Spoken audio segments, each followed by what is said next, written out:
యంత్రాలకు పాఠాలు చెప్పే గురువులెవరు అంటే ప్రయోగశాలల్లో కూర్చున్న శాస్త్రవేత్తలు మాత్రమే అనుకుంటే మీరు పొరపాటు పడ్డట్టే.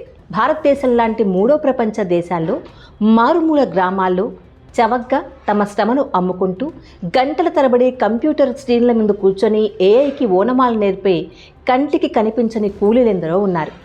ఒక్కో బొమ్మకు పేరేమిటో, ఒక్కో దృశ్యానికి కదలికకు అర్థమేంటో పిల్లలకు తల్లులు పాఠాలు నేర్పినంత ఓర్పుగా నేర్పుతుంటారు. అలా ఏ యంత్రాలకు పాఠాలు నేర్పే ఆధునిక కూలీల్ని డేటా లేబులర్స్ అంటారు. తెల్లగా ఉంటే అందమని కొందరు, నల్లగా ఉంటే అందమని మరికొందరు నిర్వచిస్తుంటారు.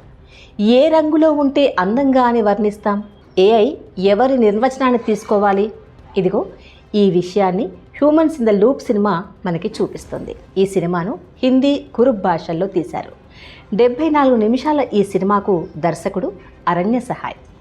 చాలా ముఖ్యమైన, సున్నితమైన, తాత్విక సందేశాన్ని ఇచ్చే ఈ సినిమా గురించి చెప్పడానికి దర్శకుడు ఒక గిరిజన మహిళను కథానాయికగా ఎంచుకున్నాడు.